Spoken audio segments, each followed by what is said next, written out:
before we jump into the vendor packet, I wanted to go over our staff is that here right now, introduce ourselves so that you know who we are. My name is Jameer Baptiste again, and I am president of the events for Hotspots Happening Out, producers of Stonewall Pride. Behind me is Tonio, who is part of the events team as an associate director for the events division of Happening Out, Hotspots Happening Out, which is the producers of Stonewall Pride. And then on the call, we have our president of media, Scott Holland. Scott, you there?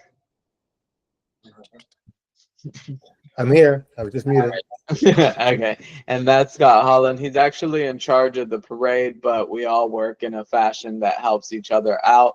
So he will be helping out with some aspects of the vendor festival as well. So that makes up the three of us that are called for Stonewall Pride.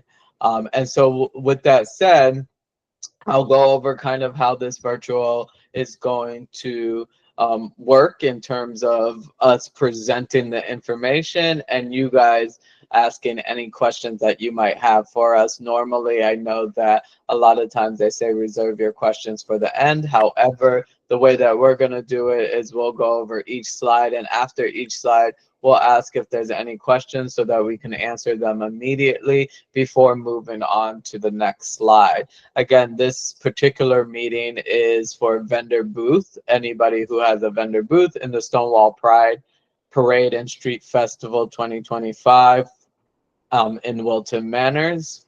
And we had our parade meeting earlier today, and usually they're joined together, but we did it separately this year, again, with the vendor booth taking place right now. So with that said, I will share my screen with the vendor booth information, packet information, and we'll go through that together. And again, we'll go over each slide. After each slide, we'll ask if anybody has any questions and go from there. Right now, I see that Gail's hand is raised. Gail, do you have a question before we begin?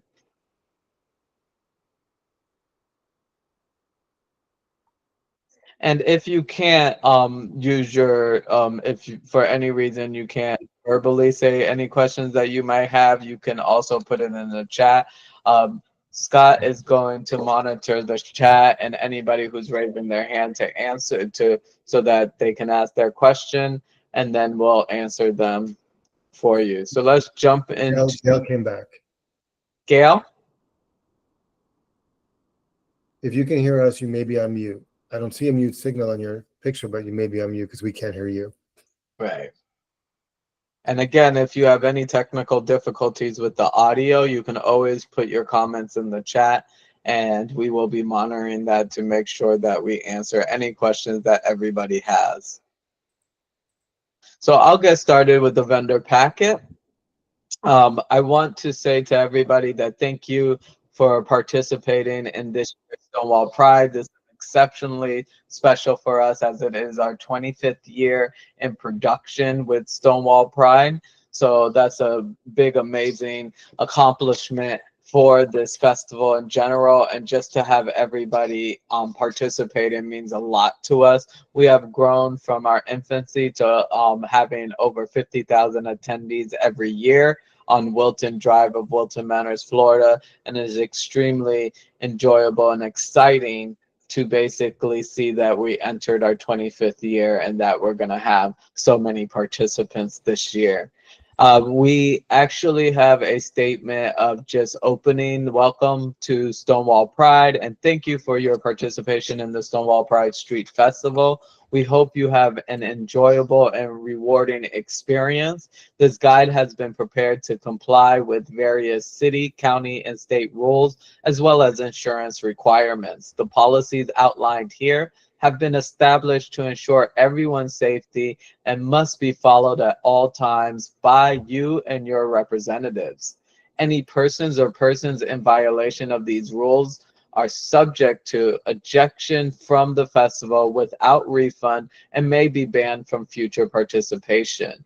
We say this because it is extremely important when you're dealing with crowds from 1 to even 50,000, as we'll be dealing with, to make sure that we adhere to proper protocol and procedures so that everybody remains safe while they're having fun.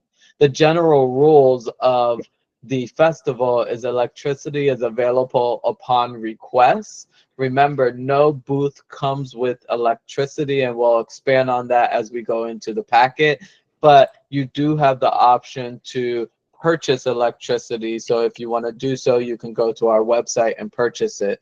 You may not run power to any booth on your own. That is for safety purposes. We have to make sure that everything that we do is code regulated, and they just don't allow individuals running power and rigging things themselves. So you do have to request it with the purchase from us on our website. Cooking is prohibited in booths. Now, we do have special guidelines for our food vendors. However, this isn't a call particularly for our food vendors, but for everybody else in our festival grounds. So if you are on this call, you cannot be cooking food in your booth. Alcohol and or beer sales or services not permitted by exhibitors. You are allowed to give out samples. However, we reserve the right to have alcohol be sold by the bars and clubs in the area. And with that said, we cannot have our vendors selling alcohol. Plus, there are special requirements in order to sell alcohol, like permits and regulations that take place that is just not offered to our vendors. No glassware is permitted. This includes bottles and other glassware. No disposable styrofoam cups are permitted per city guidelines and code that has been introduced in the city over the couple last years, and it is a standard by them to help environmental safety of our community, that no styrofoam cups are permitted. Again, no glassware, just for safety purposes, and that includes bottles or other items. Violations will result in suspension of operations without refund. And again, this event, I don't think I mentioned it earlier, but we are rain or shine. So there are no refunds in regards to whether it starts raining outside, because we are a rain or shine event. If we have no questions, we'll move on to the next.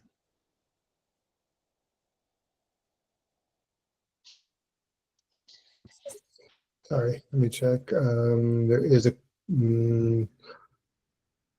Francesca wants to know, are plastic cups permitted? Only restriction of styrofoam. Can you have alcohol at your table if you aren't selling it? Yes, plastic cups are permitted, and yes, restrictions on all styrofoam cups, so no styrofoam cups. And can you have alcohol at your table if you're not selling it? Yes, you can, but again, we reserve those rights for the bars and nightclubs. So we highly suggest that you don't provide any alcohol at your booths. And plus, that leaves you responsible and liable for anybody that might consume anything from your booth, which leads us to our next slide. But I believe we have a question before we get to that.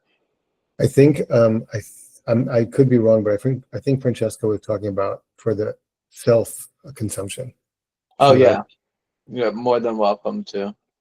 And then the next question is, where on the website can we request electricity?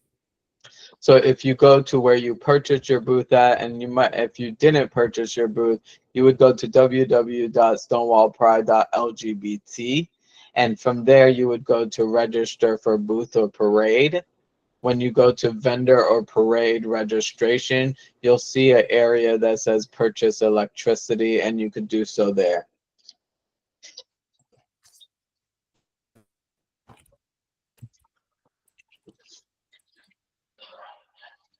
Any more questions before we move on to our next one?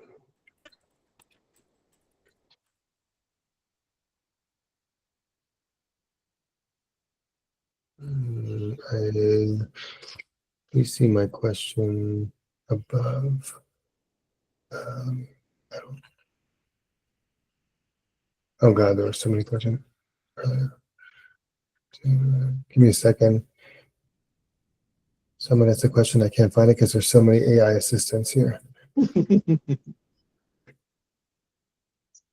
We all have a system. Even if we are located in front of our building, we cannot run extensions to it. Can we bring our own power?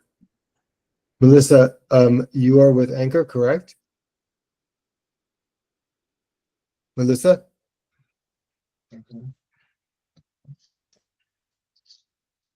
He said yes in the chat. Oh, I'm not going further. Yeah, I know. She run a wire to her office or no? I'm sorry? Can she run a wire to her? Wire? Melissa, we'll run that by Jeff and get an answer for that question. I don't know if that is if that's a special case or not. Can you write that? Okay, thank you. You're welcome. Here's an important question from Osteopathic Medical Arts Center.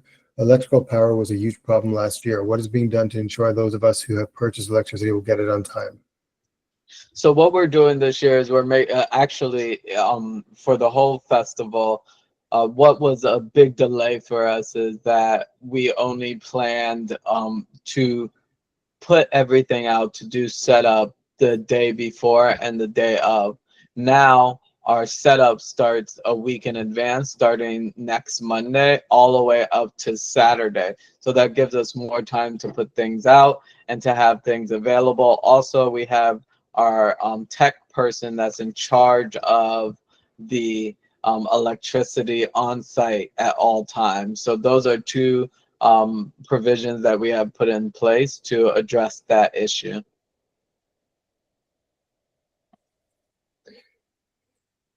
No other questions.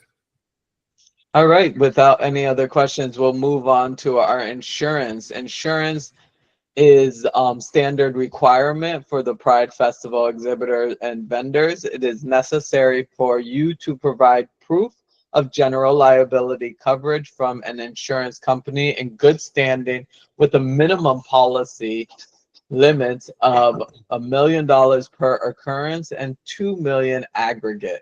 If you do not have this coverage in place, we have made arrangements for all of our exhibitors to acquire this coverage at significant savings by purchasing as part of the group. Please click the link below, complete a short questionnaire, process your payment online, print your confirmation of coverage, and you will obtain the coverage for $65 plus any applicable state tax. This link right here is actually not, I'm not sure if it's clickable for everybody, but even if you can't click it, you can just copy and paste it into your browser. Proof of alternative coverage satisfies these minimums or secured coverage through the link provided above must be in place prior to the festival. You will not be allowed to participate without proper insurance coverage in place, naming Stonewall Pride 1 Inc. and the City of Wilton Manors as additional insureds. Please email proof of insurance to permit@hotspots.lgbt. Every group participating must provide us with a COI. And then you have the information as the additional insureds below. Okay, two questions. One is, if we have our own COI, where do we have to send it? As the slide shows, if you look at the second paragraph, you'll see an email address, permit@hotspots.lgbt. So definitely send it to that email address again, permit@hotspots.lgbt. Lisa Ray has a question. Lisa, you're muted. Hi. Yes. Is there a sample COI provided somewhere in the packet? When you refer to a sample, are you just saying like an image of one? Yeah, a sample with, the information that you require. I see it here. I was looking for, now I see it in the packet that you've attached. Right. But sometimes they send a sample, there's a sample COI with the, $1 million requirements and their appropriate boxes and so forth. Is there anything like that? We don't have a sample one. We have ones from vendors and parade contingents that have submitted theirs already, but we wouldn't want to show their private information. And we Right. don't necessarily have a sample one that we have. However, simply telling your insurer that you need the qualifications that are represented, the requirements, standard requirements that you see right here, will give them enough information to be able to produce it. It's a standard practice. So one thing that they would specifically ask for, and again, this is if you're going to your private insurance holder, they would ask you, okay, who is the additional insurer and what information, like their address and name. And that's why we provide Stonewall Pride 1 Inc. and our address. You would and City of Wilton Manors. You would just give them that, and they would be able to produce the certificate. Great, thank you. You're welcome. Francesca has a very good question. If you're getting insurance for the parade, is that also applicable for the vendor booth? Yes. Everyone heard that? Can you please give the info again for where to purchase the electricity? Yes, if you want to purchase electricity, you would go to our website, and on our website, you would go to vendor parade. And when you go to vendor parade registration, there you can purchase electricity. I believe it is, if you already purchased your booth, you want to do it on as an add-on. Give me one moment. Update vendor after purchase.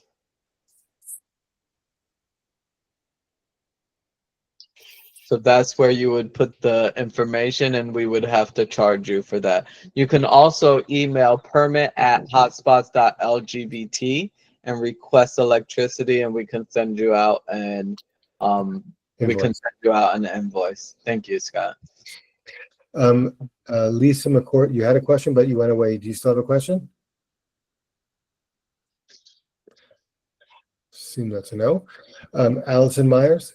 Hi, just one more time, please. Can you please tell us the site that we send the general liability insurance to again? I apologize. I didn't write it down. The email that you would be sending it to is permit@hotspots.lgbt.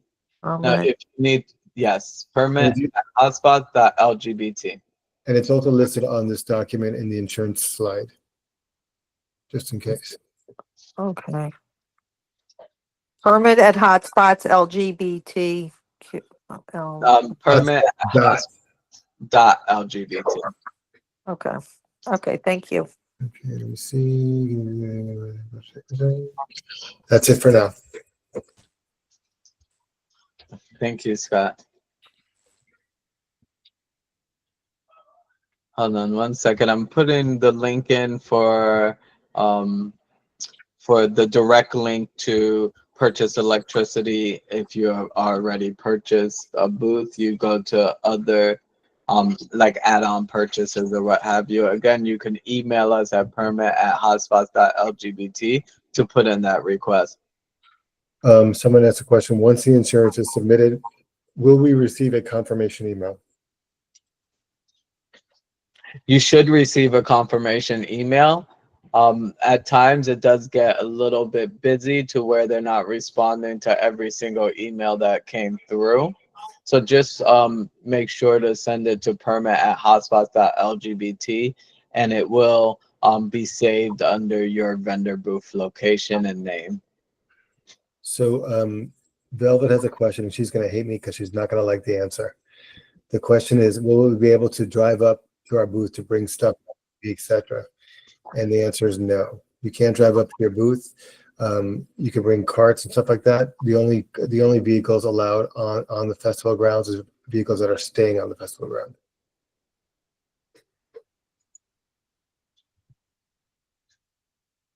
What's the deadline to add insurance? We usually want it 4 days in advance to the festival. So that would be Wednesday of next week. Tuesday. Tuesday of next week. One more question, just to well, maybe more. Just to confirm, is insurance coverage necessary for vendors who are not participating in the parade or providing any services during the event?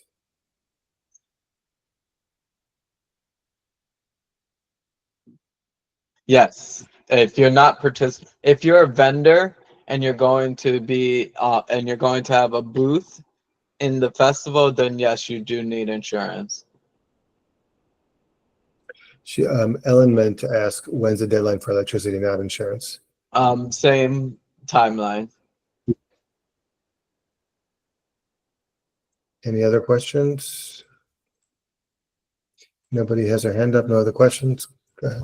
All right, so we're going to move on to the next slide, which is street festival layout and how to locate your area and booth. The Stonewall Pride Street Festival lines Wilton Drive, and each designated area is color-coded so that you know which canopy zone you are in. This year, we have zones that are made up of bring your own canopy. That's for everybody who purchased a area space that you bring your own canopy, and others were where a long white canopy run is provided for you. Now, I don't want us to get this confused because I do know we have a white space, a white zone. This isn't about the zone. This is a white canopy run. So for those of you that have been to Stonewall or any festival, street festival, there's usually those big canopies that you are underneath that is provided by the organization or the producers of the event. That is the white canopy run that we're referring to. If you did not purchase a booth under the white canopy runs, then you purchase a booth in the bring your own canopy, which that means you're actually bringing your own canopy, your personal property onto the festival grounds. When purchasing, selecting your canopy zone, you decided on whether you wanted to bring your own canopy or if you wanted the white canopy run zone. Please keep in mind that both allow for a 10 by 10 canopy to be used. Important note, for all zones, only booth size permitted is a 10 by 10. Regardless of whether you purchase or selected a bring your own canopy space or a space under the white canopy run, your 10 by 10 space will be indicated by 4 feet high French barricades. It is on the French barricades that you will see your business name. All spaces will come with one 8-foot table and 2 chairs. To locate your space, you will first look for your canopy zone by colored feather flag. The feather flags are those flag signs that are extended into the air, and then your business name on the French barricades within that zone. Your zone color will be provided to you in the coming weeks. Important notes, all booth assignments are final. There will be event staff wearing branded shirts to assist you with information. However, they are not permitted to help you with your booth setup or to carry your materials. Bring your own canopy spaces. Only come with tables and chairs. No lighting or electricity. Again, bring your own canopy spaces. Only come with tables and chairs. No lighting or electricity. White canopy run spaces come with tables, chairs, and lighting. Electricity is only provided if you paid for it. So again, just to reiterate, if you purchased a bring your own canopy space, you have only a table and chair. You don't have lighting or electricity.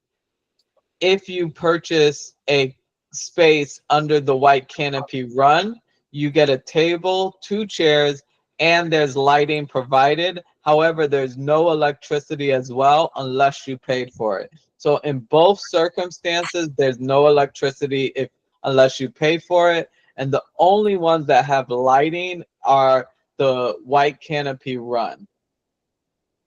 So now we'll open it up for questions. There's a couple of questions. The first one is, do we have to bring insurance certificate on the event to the event with us, or emailing to you is enough? Emailing is enough, but for your own safeguard and to make sure that you're properly prepared, you should have the document in hand or accessible on your mobile devices. What are the coverage requirements? I'm sorry? They're asking, what are the coverage requirements? If we're talking about the insurance, the slide above the one that we're at, the insurance cover requirements are 1 million per occurrence and 2 million aggregate.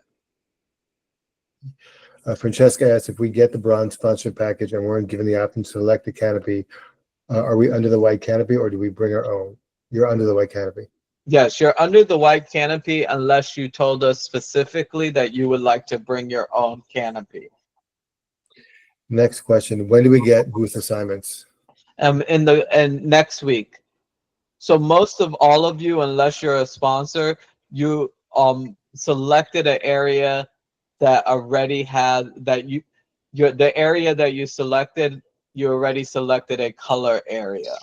Now, sometimes that might change. That's why we don't say that you're necessarily going to be in that area to accommodate for spacing and things of that nature. However, most likely the one that you purchase, the color code that you purchase is the color zone that you will be in. I don't see any other questions. That's it for now. Okay, now I do want to make this abundantly clear because I know that this part could be a little bit confusing, but it looks like everybody has a grasp of it. And I don't necessarily want to add any complication to it, but I do want to make sure that everybody is fully aware of what they're capable of doing. Even though you did not purchase a bring your own canopy space, the white canopy runs do allow for canopies to be placed under them. So if you did have a branded canopy, for example, and you are in the white canopy run, you can bring your canopy that's a 10 by 10 and put it under that space so that your area is branded other than any other branding that you might have. You are more than welcome to do so. However, if you purchased a bring your own canopy, you will be set in an area that doesn't have the overhang white canopy. Do we have any additional questions? Yeah, how do we know where our booth is? We will communicate that to you in the coming week. You will know by this Thursday, upcoming Thursday. And that's it. That's it for now. All right, so we're going to move on to the next one, admission wristbands. This is very important. One aspect of confusion is usually if I paid for my vendor booth, then I automatically get access to the festival.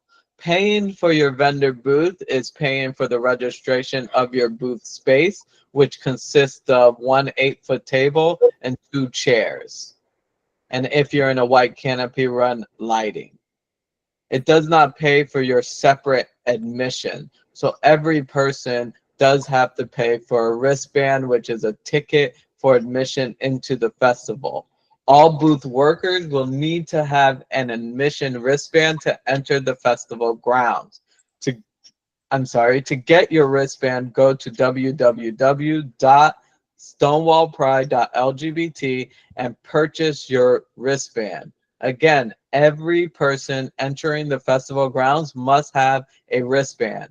Ticketing system only allows for one purchase at a time, no exceptions. For batch purchases, No, finish talking. For batch purchases, email permit@hotspot.lgbt, the number of your tickets you need. Once received, an invoice will be emailed to you for purchase. You pay for that invoice, and then we send you a comp code and the instructions so that you can redeem your tickets, or anybody that you give that comp code to can redeem their tickets. Remember, again, you can only purchase one ticket at a time. So you can purchase multiple tickets, but only one at a time.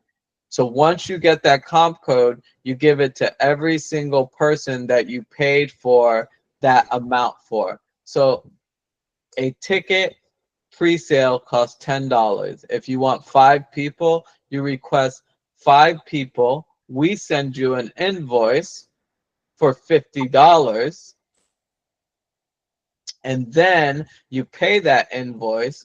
Once you pay that invoice, we send you a comp code, and you give that comp code to 5 people so they can redeem their individual tickets themselves. Now, you're more than welcome to redeem those 5 tickets yourself, but you can only do it one at a time. So it's probably best and most efficient to give it to those individuals and have them claim their ticket, because every single person, regardless if you have a booth in the festival, needs an admission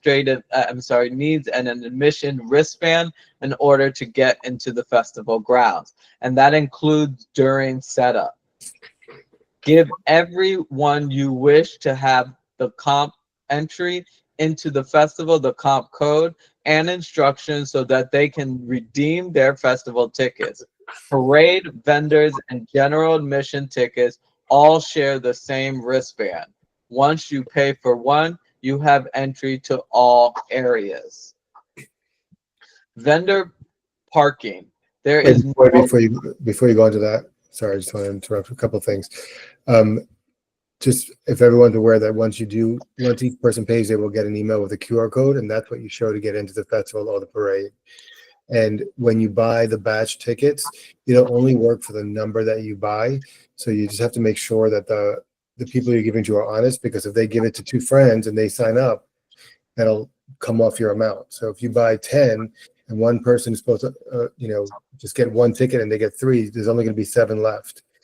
And it's done on the back end, so we knows exactly how many you purchase.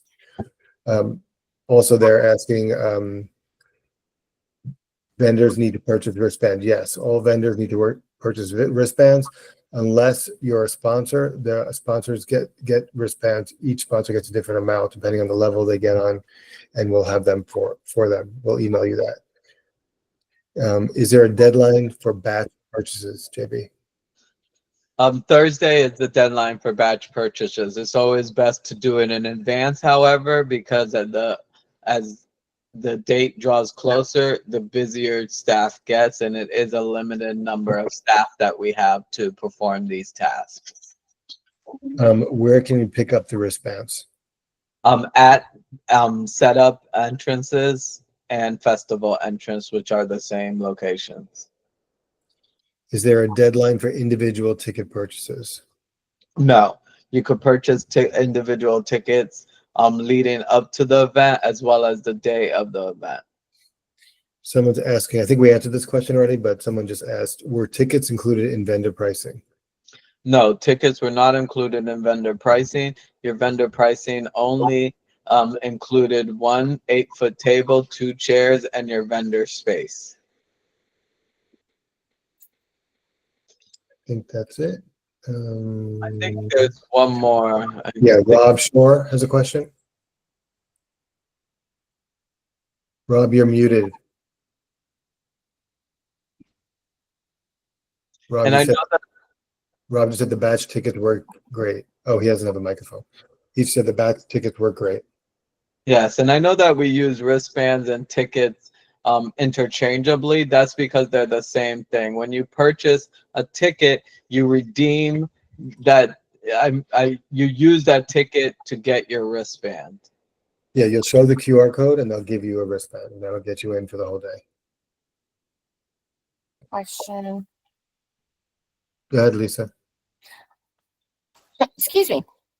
Bless you. So they redeem they redeem the batch code, QR code at the gate and obtain a wristband. Is that correct? Yeah, they'll take the code and go online and register, and they'll get a QR code. They show that QR code at the gate and they'll get a wristband.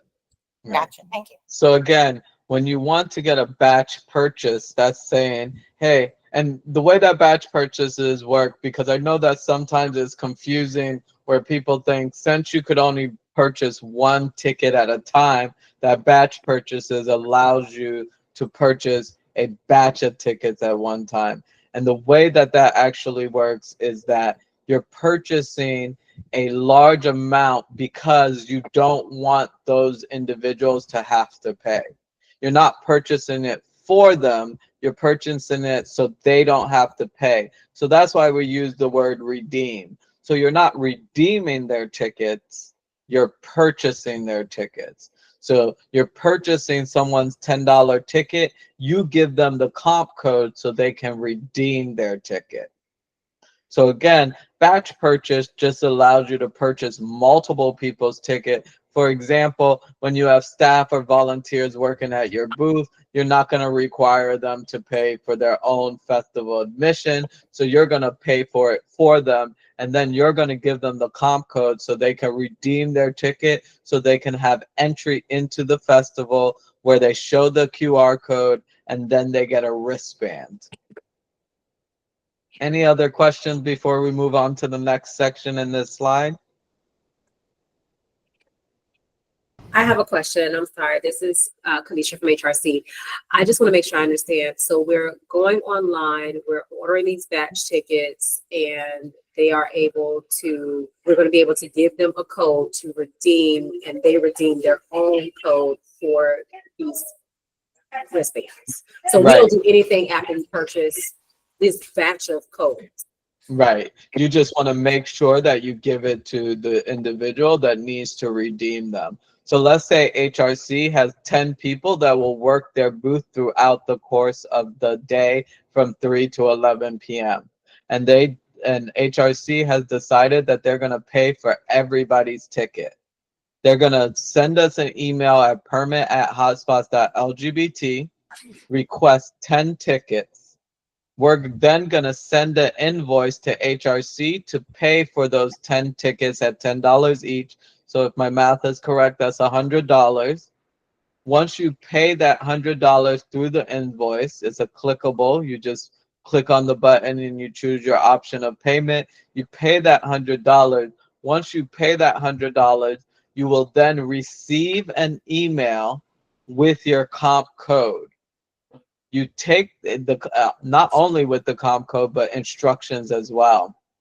You take that comp code and then you give it to your 10 staff and volunteer to redeem their tickets individually. Can you give me that email address one more time? Permit@hotspots.lgbt, and it's also in the vendor packet in multiple places. But again, that email address is permit@hotspots.lgbt, and I'm also going to write it in the chat for everybody. Got it. Thank you. And we still have a little confusion. Dana's asking. So when they get the QR code, Dana, they go to one of the entrances. They show them the QR code. That'll be scanned, and once they scan it, they put a wristband on that person, and that person can go in and out all day long.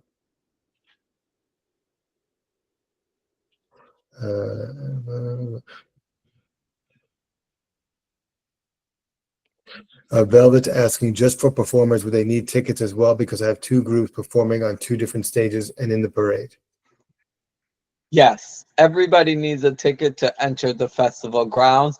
Now, how you get your ticket depends on whatever entity you're working with at the time or yourself. And that is, let's say again, Velvet, you say that some of your team is going to be performing on a stage. Now the stage might say, hey, we're purchasing your ticket for you, and they would then request from us a comp code. They would purchase your ticket, request a comp code, and we would give them the comp code, and then they would hand it off to you.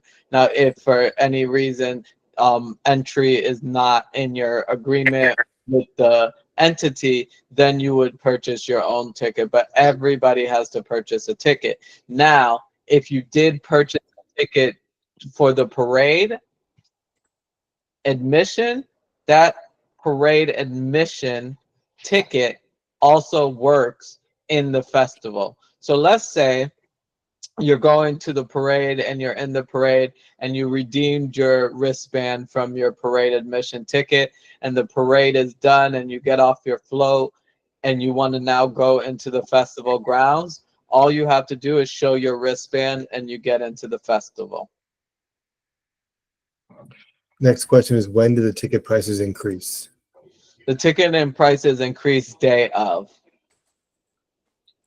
So they can buy till Friday up till midnight, or what time? Yes.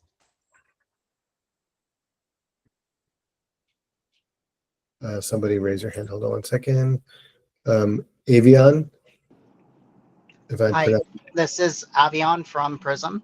We're both a vendor and in the parade. When we're ordering batch tickets, do we need to distinguish whether it's parade or vendor? No. When you're Okay. ordering batch tickets, you could just ask for general admission or whatever type of ticket you would like. And when I say whatever type of ticket you would like, there's a general admission, and then there is VIP and private club VIP. Like, let's say you wanted to buy private club for 6 people, you could say, I would like 6 private club tickets. And then again, the process is you pay, we send you an invoice, you pay, and then we send you a comp code. But there's no distinction that you have to make, because general admission applies for parade participants as well as vendor participants and festival goers. Okay. Just to say it in a different way, um,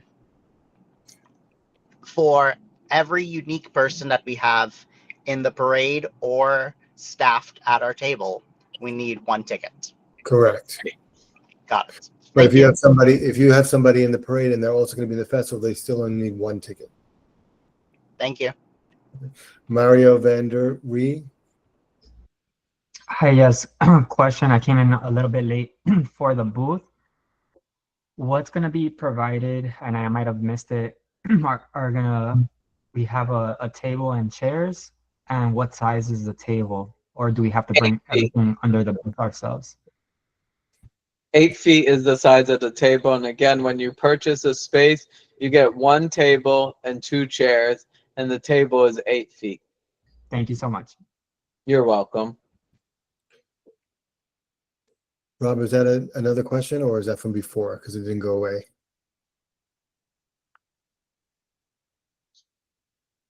It must have been from before. Moving on to vendor parking. There is no reserved parking for vendors. Parking spots are available at city lots at 23rd Street, H Terrace, Hagen Park, Richardson Park, and City Yard on Dixie Highway. Parking in the city lots is $25 with no in and out privileges. Parking without paying or parking in non-designated areas are subject to towing. Please check the map on the website for updates, as some private parking is available. Street Festival hours. The Stonewall Pride Street Festival hours are 3 p.m. to 11 p.m. All vendors must keep their booths open until 9 p.m. Note that this year the parade will begin at 8 p.m. and end at 9:30 p.m. So there will be lots of people around and additional interest in the booths after the parade ends. Only white canopy runs are lighted. Bring your own canopy. You must provide your own lighting. We went over this earlier, we went over this in the previous slide, but I do want to reiterate it, that the white canopy runs have lighting provided, but bring your own canopy. You would have to provide your own lighting source. And let's say if your lighting source requires electricity, then you would have to purchase electricity from us. You cannot purchase electricity that day. You would have to purchase electricity prior than that day. Also, white canopy runs, even though light will be provided for you, if you, for any reason, you need electricity. Like I think I recall Velvet saying that they're gonna a TV and things like that. You need to make sure you have electricity if you're gonna power a TV or any item that needs electricity to be powered. Now, bring your own canopies when it comes to lighting. You might have lighting that doesn't require electricity. Then you don't have to worry about purchasing it. However, if you do need electricity, you can purchase it. If you happen to have one of those small self-generating lights and things of that nature, you're more than welcome to bring those as well. There's a few questions, JB. If we cannot stay duration of parade, are we allowed to pack up booth prior to when the parade starts? 7:30, not ideal, possible scheduling issue, worst case scenario. Unfortunately, we don't allow anyone to depart before the parade. You can stay at the booth until 11 p.m. On another note, you can stay at the booth till 11 p.m., but you can break down right after the parade if you want to leave. Hello, my name is Michelle from the Broward County Tax Collector. Is it possible for me to request a 6-foot table, or is it standard for all vendors to get an 8-foot table? It's standard for all vendors to get an 8-foot table. However, not normally ideal. You're more than welcome to bring your own table, which vendors have done in the past. Allison's asking, what is the earliest we can close our booths, which I just answered, which is directly following the parade. Bill Kennedy, sorry I arrived a little late. How do we purchase electricity if we haven't already done so? Please make your request to permit@hotspots.lgbt, or you can go online to the area that you purchase your vendor booth and request an additional purchase. But again, best practice is to go to permit@hotspots.lgbt and make your request. Make sure you let us know which vendor booth location you are. I'm sorry, not vendor booth location, which organization or business you are. Allison's asking again, she said we broke up. She wants to know what the earliest we can shut down a booth. Directly following the parade is the earliest you can shut down the booth. That's it for now, I think. Let me just double check here. No, that's it. All right, arrival and setup. Wilton Drive closed. Wilton Drive will be closed at 4 a.m. on Saturday, the day of the event, from Northeast 12th Street to 5 Points, and vehicles will not be allowed in the festival area on Wilton Drive. Check-in time are as followed. 9:30 a.m. and this has changed. I don't know if everybody saw their email before this. Today we changed a little things yesterday because of requirements from city and staff.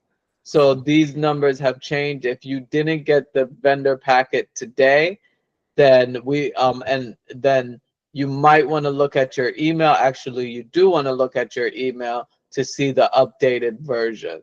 The updated version has the checkout times as follows. 9:30 a.m. Vehicles permitted to be on the festival grounds are only vehicles staying on the drive all day for the festival.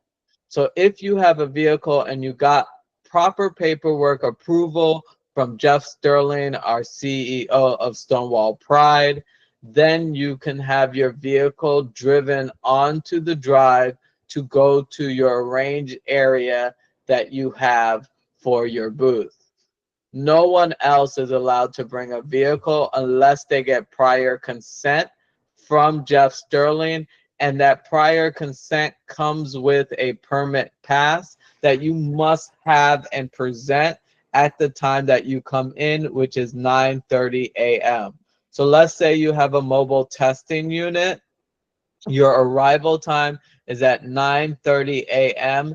and you had to have written permit@hotspots.lgbt to request your permit for passage. Again, that's 9:30 a.m. for vehicles that have permission to be on the festival grounds and will be there all day. No one is allowed to just drive up and unload their belongings. The only way that you're on the drive with a vehicle during the festival is if your vehicle has been pre-approved to be stationed in the festival of a specific area by Jeff Sterling, and you have a permit that day. Access to the drive closes at 11 a.m. Again, advance prior consent is needed. And there is a wheel clamp requirement. Everybody that has a vehicle should have gotten that information. If you haven't, please put your name in the chat so that we can disseminate that information to you. The next check-in time is for bring your own canopy zone purchasers.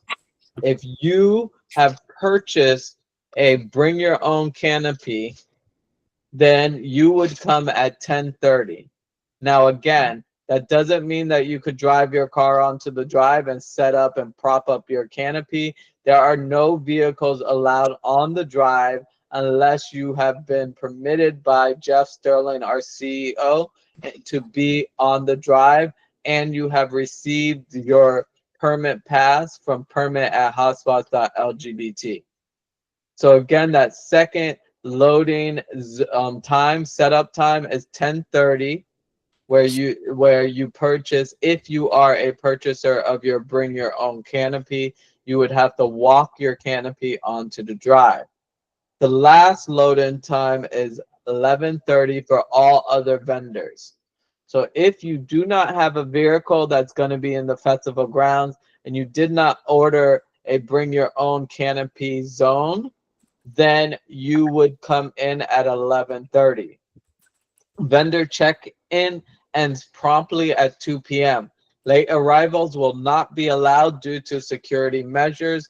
This isn't a guideline by us, but one provided by security and Wilton Manor City Police. Again, vendor check-in ends at 2 p.m. Late arrivals will not be allowed due to security measures. And if you have received advance permission from Jeff Sterling, our CEO, to have your vehicle in the festival grounds, your time ends at 11 a.m.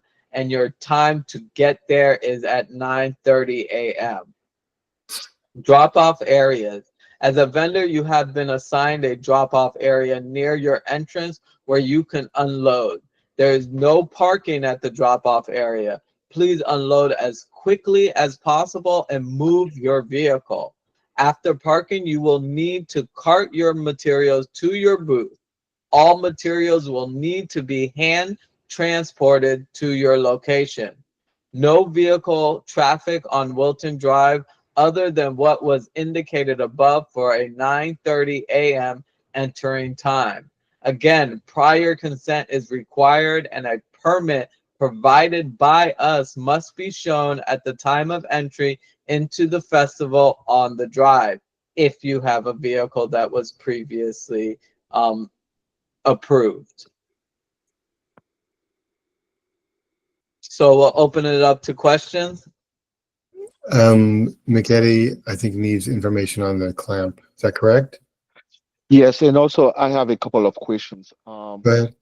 First of all, Mr. Baptiste said that the check-in time is 9:30 a.m. and also then the check-in time is 2 p.m. And my situation is we do have a van that we're gonna use to drop off materials, and also that the same vehicle is going to participate in the parade. How we gonna accommodate that? Because to we won't be there at 9 a.m. So we were thinking about coming over there at 1 p.m. Is that possible to bring Yeah. everything at 1 p.m. and to drop them off Yeah. at 1:30 p.m.? Well, you said 1 p.m. or 1:30. Whatever you can, I would say being prompt is important, because if you're doing 1:30, that leaves room for you to miss the deadline of 2 p.m. So you want to be as punctual as possible. But yes, you can drop off at 1 p.m. You could drop off at 12 p.m. You could drop off as late as 1:30 p.m. But you want to make sure you try to do it in advance as much as possible. Okay. And also, my other question is, we're gonna have different groups. So we're gonna have the starting groups, and after that, we're gonna switch to a second group since that's gonna be a long day. And you mentioned that no vehicle will be allowed to approach Wilton Drive. So is there a way that we can, since we go into have a marked vehicle, like county vehicle, is there a way that we can have a permit to be able to even go by Dixie Highway and to park at the city hall parking lot, so we can switch staff? Can we do that? When you say switch staff, are you saying that you're bringing your new staff over? Yes, yes, So your new staff wouldn't be coming on their own; they would be coming as a group. yes. As a group, they're gonna come as a group. So you guys can park anywhere that parking is available to you. And wherever parking is available, whether it's a city parking lot or private parking, you could park there. Now, I'm presuming, and you could tell me if I'm incorrect, but your booth will already be set up by the time your new staff arrives. Yes, So they would just yes, need that's to correct. arrive. Like they could even, I don't know if you would even need to take a car, what have you. You could do ride share. You can get a car and all that stuff. You won't need a permit to park in city parking lots or in private parking lots. The only time that you need a pass, aka a permit, to be able to park in the festival is if you are allowed to be in the festival. And again, that is approved by Jeff Sterling, our CEO of the Okay, event. okay. Thank you. Check if there's anything else. Lisa, did you have a question? Okay. Okay, so for setup, we're going to be assigned a setup entrance to drop off our equipment and park our car. Are we going to also know where we're going to be able to park our car close, or is that up to us to figure that out? Because We'll provide some guide to that, but ultimately you decide where you can park or where you're able to park. If, like, for instance, a parking lot near your location is full, then you might not park in that location. Ideally, everybody wants to be close to where their location is, right?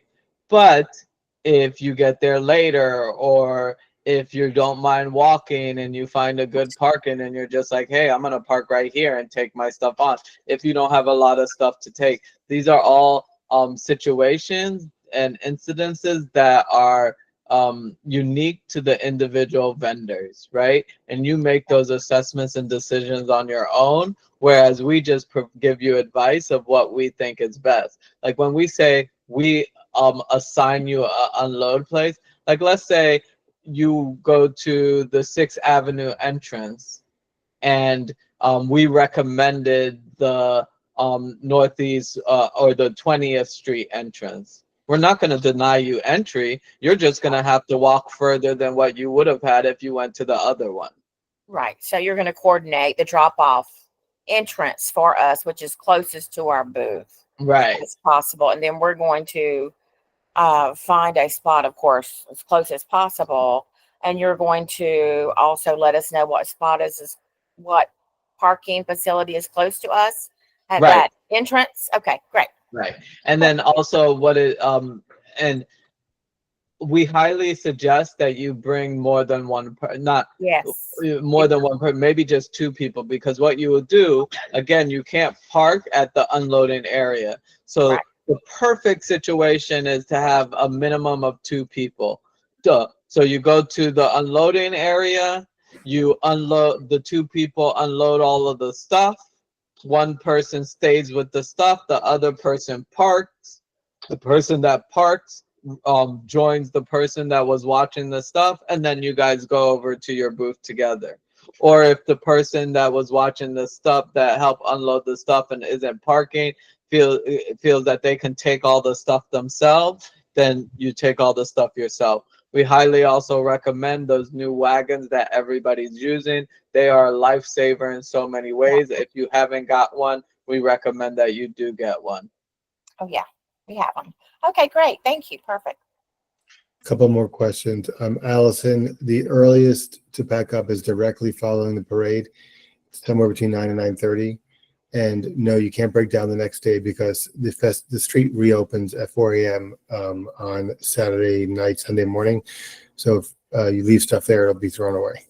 Right. And it actually, to add to what Scott's saying, the road opens up then, but they start clearing everything around 11 p.m. So things are starting to be cleared, tents are being removed by midnight, and all of that stuff. So even if you decided, now that you know that it's 4 a.m. and you just want to hang out and then come back between 11 p.m. and 4 a.m., it's not ideal to do that because things are starting to be broken down rapidly once 11 p.m. hits. And it's surprising how rapidly it happens. I think that's it with the questions for now. Yeah. That's All it. right, moving on to check-in process. This is where we're talking about the check-in points that we just referenced. There's 3 check-in points. Check-in points, I want to not confuse everybody, but give you an understanding that check-in is also entrances to the festival. They're not 2 different things. We only have 3 entrances to the festival, which serve as check-in points. The only difference between the 2 things is that one takes place before 2 p.m. and one takes place at 3 p.m. and thereafter. So they're both the same thing. So 3 check-in points. South entrance is white, aqua, and blue. And remember, if you purchase your booth on Ticket Tailor, you purchase in a specific zone, and you will see that on your vendor ticket. And again, south entrance is zone colors white, aqua, and blue. Center entrance is orange, red, and gray. North entrance is green, violet, purple, black, yellow, and brown. North entrance is green, violet, purple, black, yellow, and brown. Center entrance is orange, red, and gray.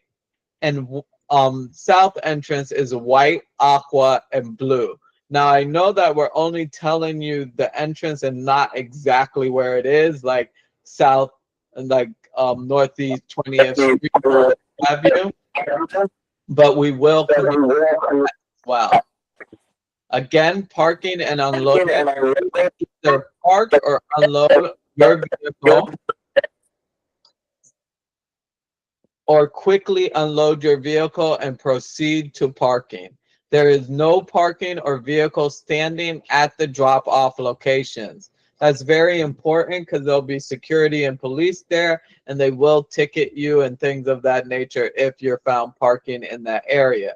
Check-in points are for unloading only. You are responsible for securing and transporting your materials to your designated booth. Stonewall Pride does not watch or transport materials. Entry tickets are required for each of your staff participants. These tickets can be purchased in advance for $10, $13 day of at www.stonewallpride.lgbt. Refer to the slide admission wristbands above for more information.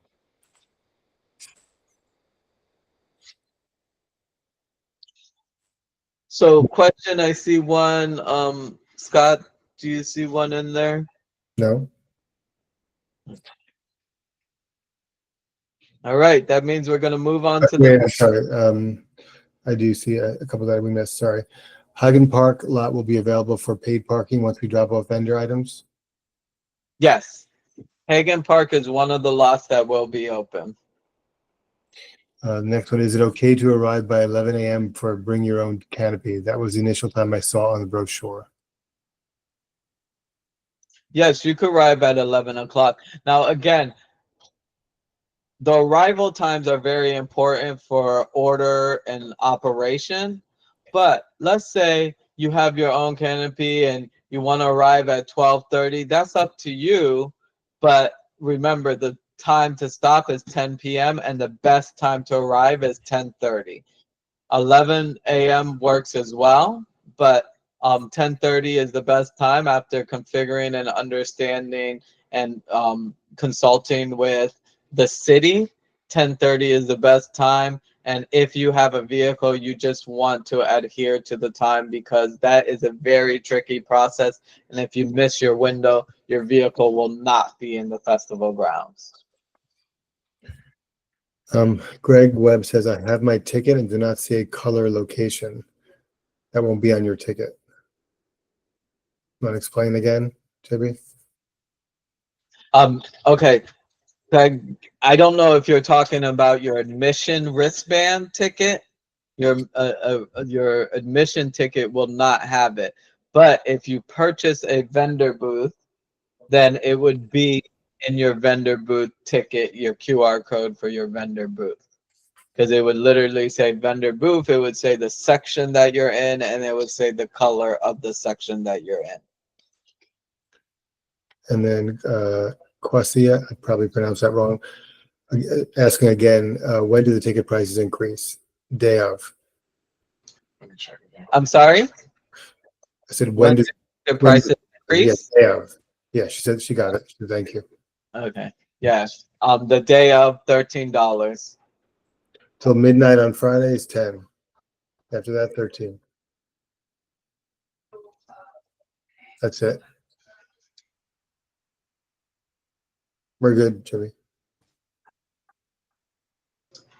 All right, moving on to the next slide. This is where we kind of tell you where your entrance is at. So South Vendor Check-in, again, is white, aqua, and blue. Your entrance is on Northeast 20th Street, and your closest parking lot is Richardson Park. Now, Hagen Park is also close to that area, but the closest is Richardson Park. And again, your entrance is at Northeast 20th Street. That's the south end of Wilton Drive, and that's the closest to the booth spaces white, aqua, and blue. Center vendor check-in is orange and red, and that entrance is actually 6th Avenue, but where you're going to go to get to that entrance is Northeast 23rd Street, behind Eagle Club, only from Northeast 5th Avenue. And your closest parking lot is either Richardson Park or Northeast 8th Terrace. Again, you're going to go, your entrance is Northeast 23rd Street. And when you get your booth location and stuff within the coming week, you'll see a map that shows all these locations and all of that. But for right now, you have the information to reference the locations. North vendor check-in is green, violet, purple, brown, yellow, and black.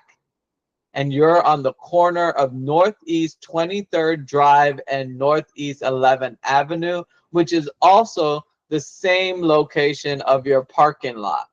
So you can literally park and get out because it's the same place. Now, if you want to just inch up closer and just stay there and unload your stuff and then go to the parking lot, you're more than welcome to. But again, your parking lot is on the corner of Northeast 23rd Drive and Northeast 11th Avenue, which is the same location where you would be entering into.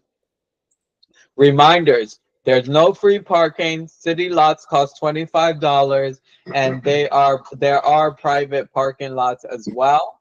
Everyone entering the festival area must have an entrance ticket. Advanced tickets can be purchased on the website at www.stonewallpride.lgbt.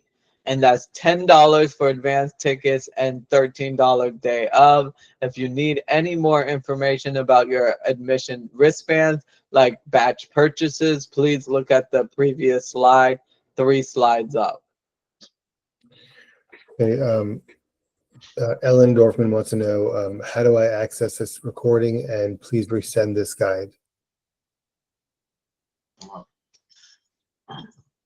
I'm sorry, can you repeat that? She said, how do I access this recording, and can you please resend the guide? Yes, and who is that from? I'm sorry. Ellen Dorfman. Ellen Dorfman? Yeah. Ellen is from, Ellen, are you from Corporate title. right? Yeah. Okay. We'll send that off to you.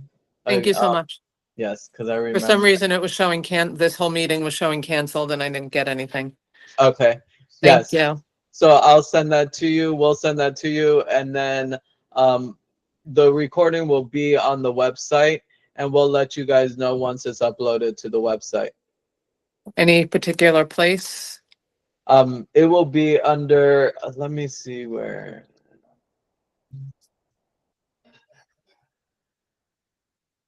They haven't put it live yet, but it would be under. There would be another section on the top that indicates more details. Thank you. And there'll be one for the parade and one for the vendors, correct? Right. Okay. Francesca wants to know, and sponsors with vendor booths, what's our color check-in? You'll get that information early next week. Can you use handicap placard? From Greg Webb. Yes, parking. Yes, you could use handicap placards. It's very important to note that there are a lot of areas nowadays where handicap placards don't allow you. I think actually, and you would need to ask every area, like for instance, it's $25 in city parking lots, and disabled and handicap placards don't pay for that fee in certain parking lots. Now, you will see signs that clearly state whether you have to pay if you have a handicap placard or not. So you need to make sure that you're reading all signs before you just leave the lot without paying if you do have a handicap placard. Kamisha Green is saying we have someone from our team who missed this meeting. Again, it'll be on the website so they can watch the whole thing. Correct. And I think that's it for now. Yeah. Alrighty, so we're going to move on to the next slide. We're getting close to the end, and this slide tells you where all the city parking lots are. Remember, there's private ones as well, but this indicates all the city ones. And remember, the city parking lots are $25. Private ones will have their own determination of how much they're charging. But if you needed to know all of the city lots, it's provided for you right here from Hagen Lot, Richardson, 8th Terrace, 23rd Drive lot, and the city municipality complex. These are all the city lots that are available to you. Greg is warning everybody not to park at the Publix at 5 Points. And that's a good point, Greg, and I would like to expand on that. Don't park anywhere that parking isn't permitted just because you see an open lot, especially if it is a business or residential area. You want to make sure that you're parking in areas that are provided.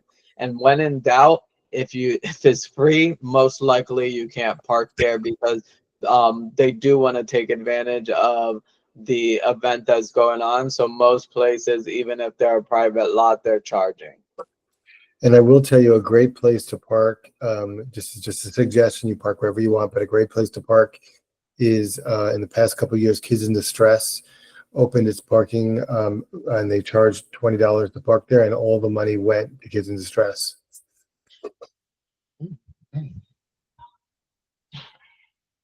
I think Rob Shore had a question, Scott. I think that's old. Okay.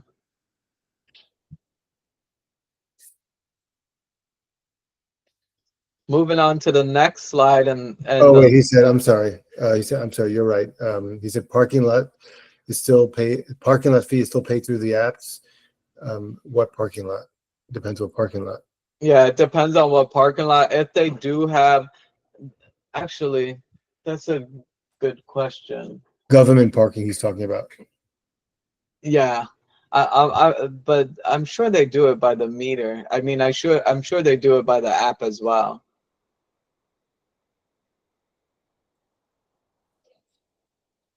Yeah, everything's kind of changed to app these days. Right, right. And I'm sure they modify it for the day of. But again, I don't think I mentioned this. Every parking lot has parking attendants there, a linear parking attendants, and they could assist you with any questions that you have the day of.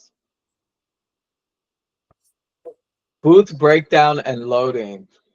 All exhibitors should break down their booths no later than 11 p.m. It is strongly recommended that you have a cart or a dolly available to use so that you can return items to your vehicle. There is no vehicle traffic allowed on Wilton Drive. Again, no vehicle traffic is allowed on Wilton Drive even after the festival has ended. It is the city security and police that will determine when the drive reopens. So even if we are closed at 11 p.m., that doesn't mean that you can drive onto the drive. Please dispose of any trash or unwanted items in a trash receptacle before you leave. We forgot the word leave there. Before you leave, make sure you throw away all your trash. Vehicles inside the festival grounds will not be able to leave until close to midnight. Keep in mind that such approval is under the authority of the Wilton Manors Police. They make the call of when it's safe for vehicles to leave. And I know everyone is tired at the end of the night. We are just as tired of you as you are, if not more. But be smart and don't drive until they let you. Any questions about this particular section? No new questions. And we're here at our last slide, which indicates you will receive your booth location by Thursday, June 12th. So again, you will receive your location by Thursday, June 12th. For those of you who purchase your location, you most likely will have the location you purchase, as we like to honor all of the purchases. However, if there's any necessary changes that need to be made, they will be done and communicated by Thursday, June 12th. If you have any questions, you can always call us. You could always email us at vendor@hotspots.lgbt, and all of this information will also be provided at www.stonewallpride.lgbt. Do we have any questions before we depart?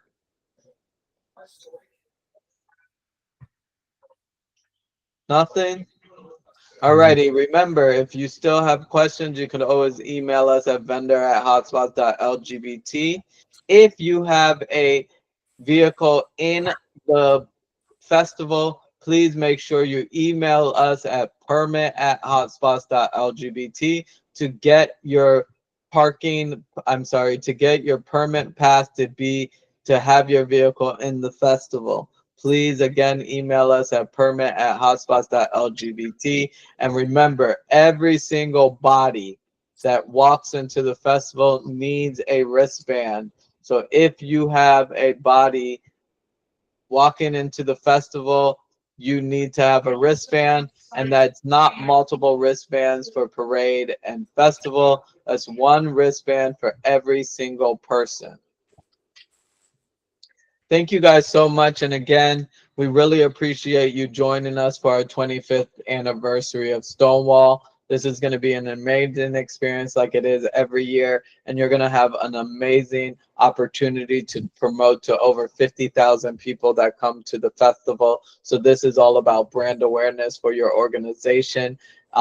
We have a HTML to invite your subscribers if you have an email base, so but definitely we'll submit that to you guys as well. Thank you again, and we look forward to seeing you on June 14th.